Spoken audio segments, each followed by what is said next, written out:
오늘 우리에게 주시는 하나님의 말씀입니다. 사무엘하 15장 24절에서 26절 말씀입니다.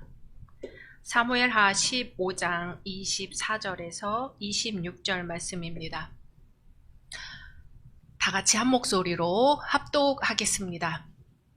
보라, 사독과 그와 함께한 모든 레위 사람도 하나님의 언약궤를 메어다가 하나님의 궤를 내려놓고 아비아달도 올라와서 모든 백성이 성에서 나오기를 기다리도다. 왕이 사독에게 이르되 보라, 하나님의 궤를 성읍으로 도로 메어가라. 만일 내가 여호와 앞에서 은혜를 입으면 도로 나를 인도하사 내게 그 궤와 그 계신 데를 보이시리라.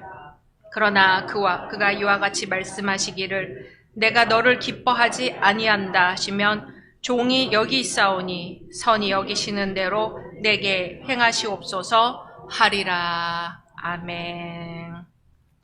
오늘 함께 예배 드리시는 현장의 모든 분들, 온라인상의 모든 성도님들 주님의 이름으로 환영하고 축복합니다.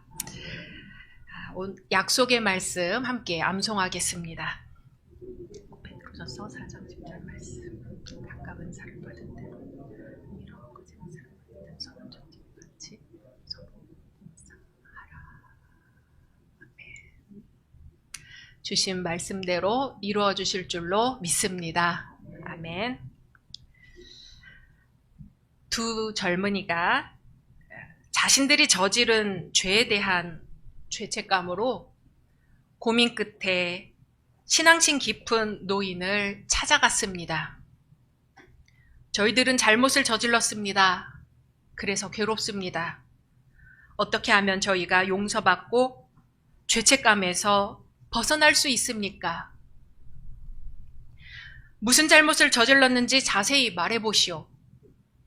한 젊은이가 고개를 푹 숙이며 말했습니다. 저는 죽을 죄를 지었습니다. 다른 젊은이는 이렇게 말했습니다. 저도 많은 잘못을 저질렀습니다. 하지만 모두 사소한 것들이기는 합니다. 노인은 잠시 생각한 후 이렇게 말했습니다. 지금 밖에 나가서 각자 자기가 저지른 잘못에 해당된다고 생각하는 돌을 가져오시오. 두 젊은이는 밖으로 나갔습니다. 얼마 후 첫 번째 젊은이는 자기 힘으로 들지도 못하는 커다란 돌을 땀을 뻘뻘 흘려가며 힘겹게 노인의 발 앞에까지 굴려왔습니다. 둘째 젊은이는 작은 조약돌들을 두 손에 담아서 가벼운 발걸음으로 돌아왔습니다. 노인이 곧 말했습니다. 자, 이제는 이것들을 다시 제자리에 갖다 놓으시오. 첫 번째 젊은이는 다시 낑낑대며 그 큰 돌을 밀어서 겨우 제자리에 갖다 놓았습니다. 그러나 두 번째 젊은이는 그 조약돌들을 어디서 주웠는지 기억할 수가 없었습니다. 그래서 고민하다가 그냥 아무 데나 놓고 돌아왔지요. 그러자 노인은 두 젊은이에게 말했습니다. 죄는 바로 이런 것이요. 큰 죄를 지으면 그것이 양심을 짓누르게 되어서 진심으로 슬퍼하게 됩니다. 그래서 용서받기를 원하게 되고 결국은 회개하고 죄의 짐이 제거됩니다.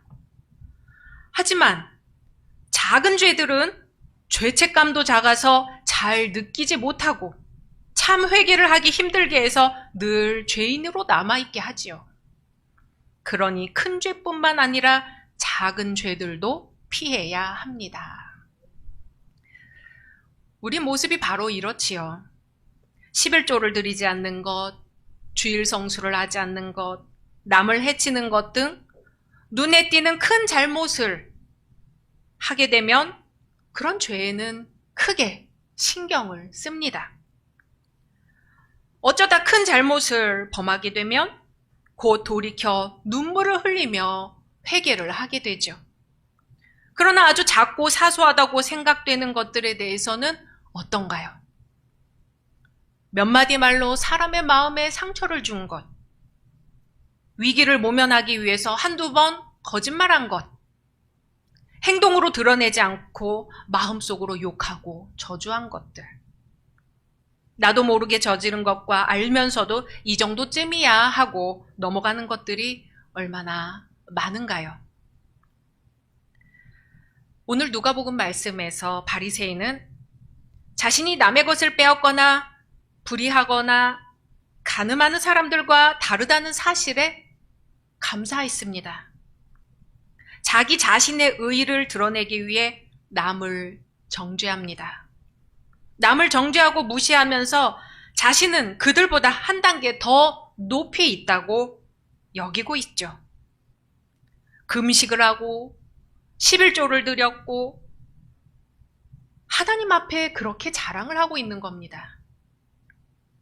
하지만 그보다는 멀리 떨어져서 감히 눈을 들어서 하늘을 우러러보지도 못하고 그저 죄인이라며 가슴만 치던 세리는 오히려 그 세리야말로 의롭다 칭함을 받고 돌아갔지요.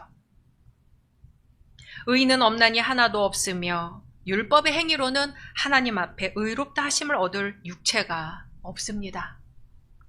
썩은 것은 아무리 아름다운 종이로 포장을 하고 향기 나는 꽃으로 장식한다 하더라도 악취를 풍기게 마련이죠. 그 마음이 악하다면 겉으로 아무리 의의를 말하고 율법을 지킨다 해도 하나님께서는 그의 경배와 기도를 받지 않으십니다. 하나님은 오히려 자신의 죄가 너무나 두렵고 슬퍼서 하나님을 바라보지도 못하는 그 떨리는 마음을 보듬어 안아주십니다. 그리고 크신 사랑으로 용서하시며 그 마음에 말할 수 없는 평안을 허락하시는 거지요.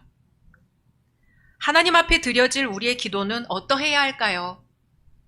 세리처럼 기도할 수 있는 용기, 스스로를 죄인이라 아뢰 수 있는 그 참회의 마음을 기억해야 할 것입니다.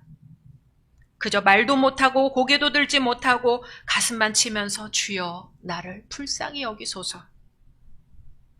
이것을 반복할 수밖에 없는 것이 우리의 모습이겠지요. 하나님이여 불쌍히 여기소서 나는 죄인이로소이다. 이렇게 기도한 세리의 기도가 하나님 앞에 있는 성도들로서는 정말 중요하고 간결하고 또한 마땅하게 하나님께 드릴 기도입니다. 그리고 또 한 가지 하나님 앞에 우리가 드릴 기도가 있다면 바로 오늘 말씀 제목과도 같이 선히 여기시는 대로 내게 행하시옵소서 한 다윗의 기도입니다. 인간이 고난을 당하면 어떻게 기도하게 될까요? 다윗이 어떤 상황인지 한번 보겠습니다. 오늘 본문인 사무엘하 15장은 다윗의 아들 압살롬이 반란을 일으킨 것을 보여줍니다. 압살롬은 형 암논을 죽인 살인자로 외국에 망명을 가 있었죠. 그러다가 간신히 아버지의 용서를 받고 돌아왔습니다. 하지만 다윗은 압살롬에게 근신하라고 명을 내리고 거주 지역을 예루살렘으로만 국한을 시켰습니다. 완전히 사면이 된 자유의 몸이 아니었는데도 압살롬은 예루살렘에 갇혀있는 그 4년 동안 민심을 자기한테로 옮겼습니다. 6절에는 압살롬이 이스라엘 사람의 마음을 훔쳤다고 되어 있습니다. 위대한 왕 다윗은 어떻게 된 영문일까요? 다윗은 이전처럼 백성의 신임을 얻지 못했던 모양입니다. 압살롬은 전국 연락망도 갖고 있었습니다. 압살롬은 헤브론에 가서 제사 드리겠다고 아버지 왕에게 허락을 받았죠. 예루살렘을 떠나야 되니 헤브론에 가서 제사 드리겠다는 핑계로 아버지에게 허락을 받은 것입니다. 예루살렘을 떠나 이스라엘 모든 지파에 연락해 나팔 소리가 나거든 압살롬이 헤브론에서 왕이 되었다고 외치도록 하였습니다. 이렇게 반역한 일이 점점 커져갈 때 12절에 보면 압살롬을 따르는 백성들이 점점 더 많아졌다 되어 있습니다. 강한 이웃나라가 쳐들어왔을 때 도성을 비우고 왕이 피난 가는 일은 우리나라 역사에도 있었지요. 조선조 시절 청국이나 일본이 침략해 왔을 때 왕이 도성을 벗어나 피난을 갔습니다. 가깝게는 6.25 전쟁 때 이승만 정권이 도성을 비우고 남하한 적도 있었지요.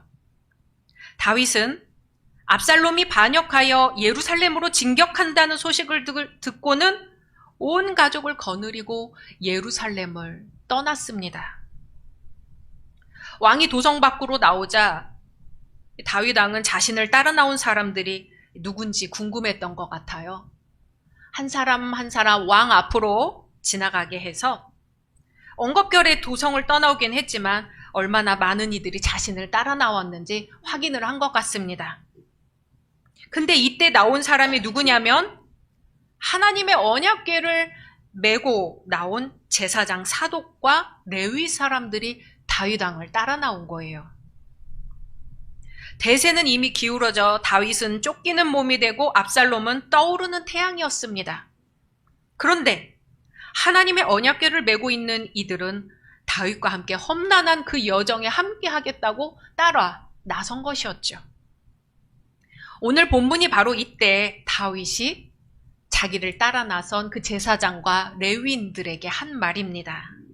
사무엘하 15장 25절, 26절 같이 한번 읽어보겠습니다. 왕이 사독에게 이르되 보라 하나님의 궤를 성읍으로 도로 메어가라. 만일 내가 여호와 앞에서 은혜를 입으면 도로 나를 인도하사 내게 그 궤와 그 계신 데를 보이시리라.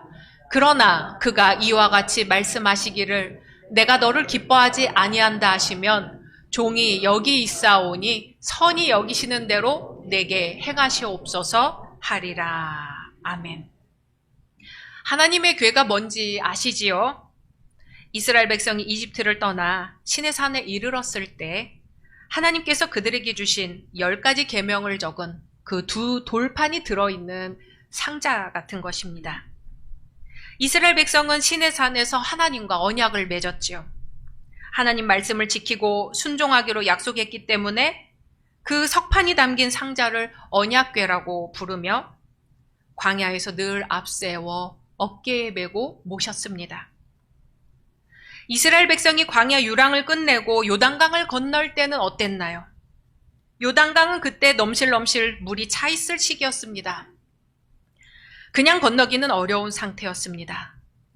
그런데 언약궤를 맨 레위인들의 발이 강물에 닿자 강이 마른 땅처럼 열려 온 백성이 강을 걸어서 건너기도 했습니다. 그뿐 아니죠. 블레셋 사람들이 이 언약궤를 빼앗아 자기들 다곤 신전에 모셔다 두었을 때 어떻게 되었나요?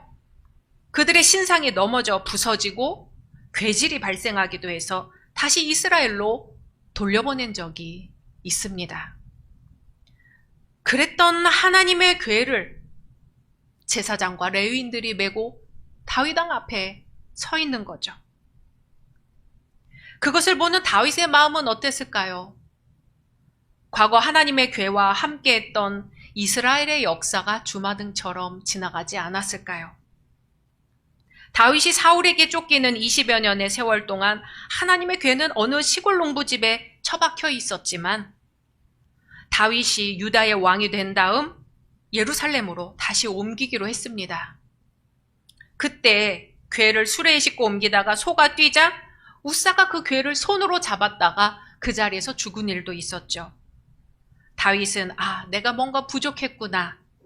다시 나를 잡고 축제를 벌이며 법도대로 이번에는 레위인들이 어깨에 메고 운반하도록 했습니다.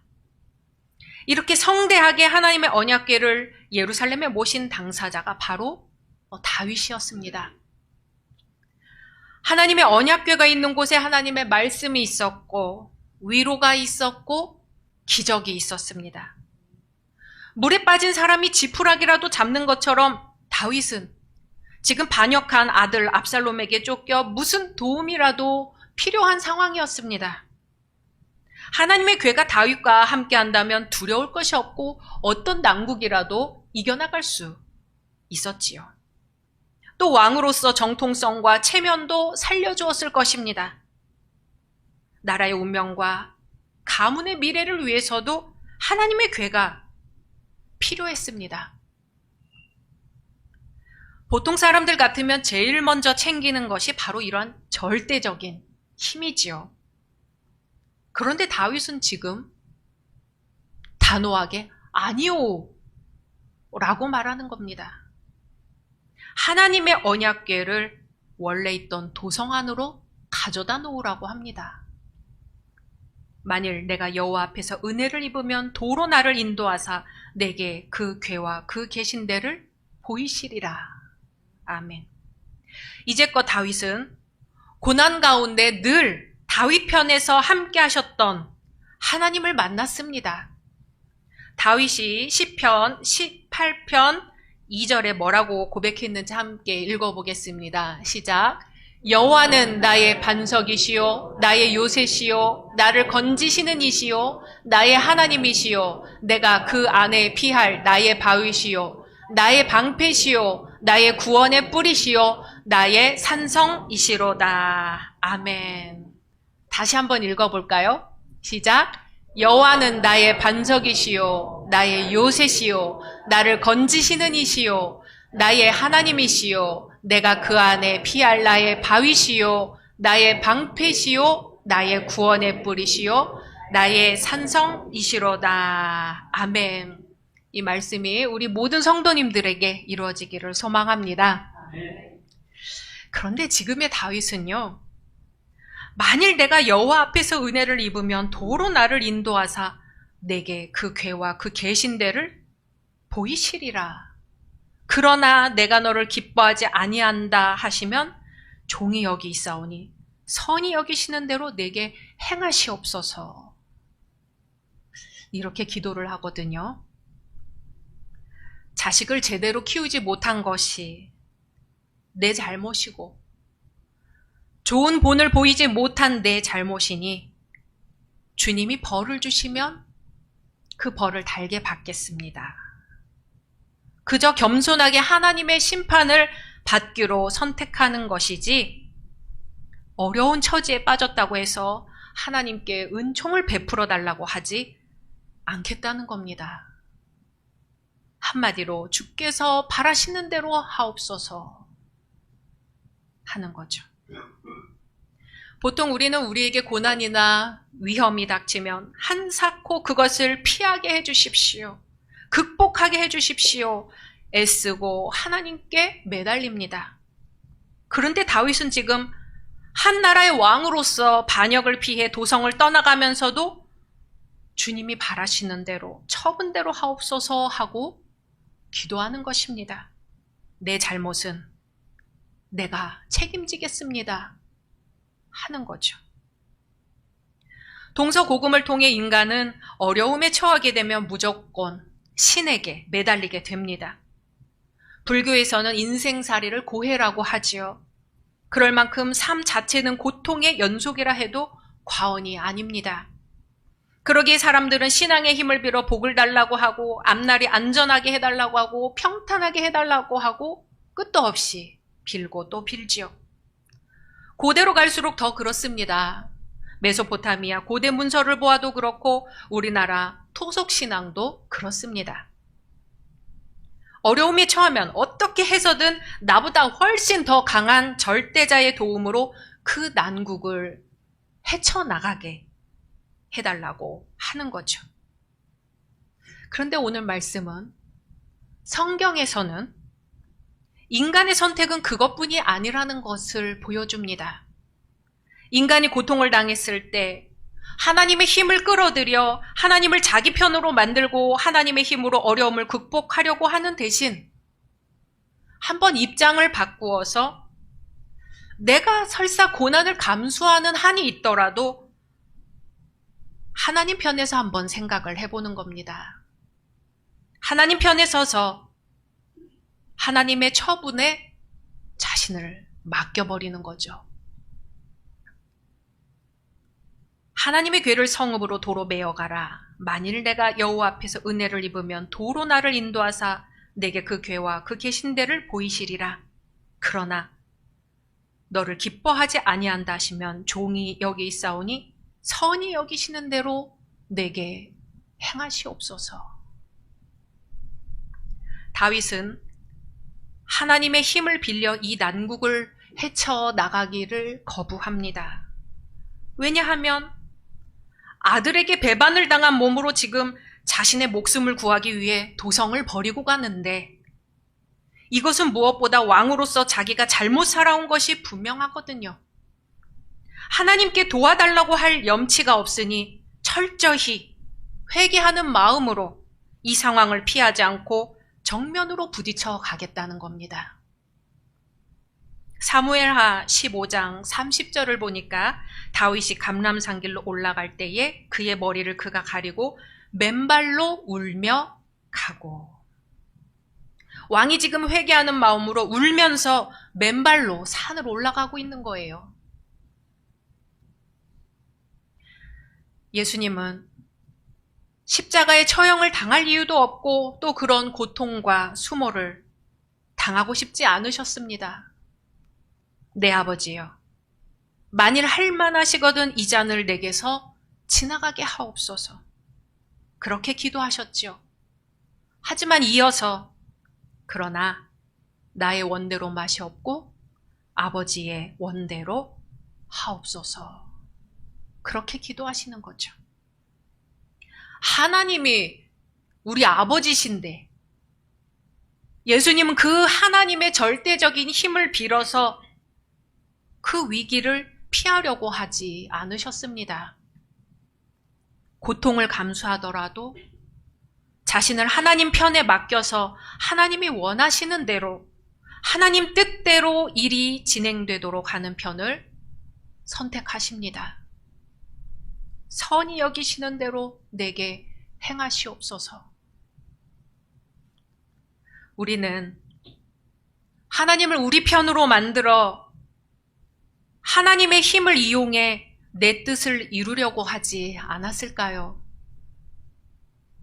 아니면 우리 스스로가 우리를 하나님께 내어 맡겨 주님의 뜻이 나를 통해 이루어지기를 바라고 살았을까요? 주님은 말씀하십니다. 나더러 주여 주여 하는 자마다 다 천국에 들어갈 것이 아니요 다만 하늘에 계신 내 아버지의 뜻을 행하는 자라야 들어가리라. 아멘. 우리는 천국이 내 뜻 안에 있다고 믿고 살아온 것은 아닐까요? 선히 여기시는 대로 내게 행하시옵소서. 함께 침묵으로 기도하시겠습니다.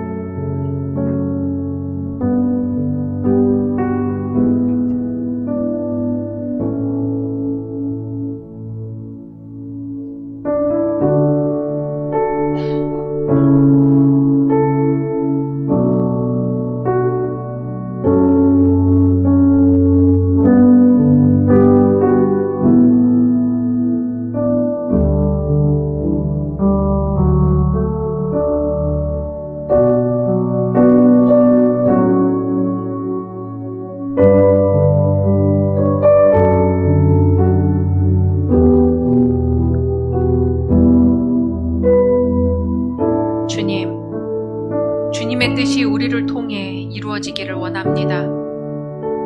하루하루 우리의 먹을 양식이 하나님의 뜻을 이루어드리는 그것이 되게 하옵소서. 선히 여기시는 대로 우리에게 행하시옵소서.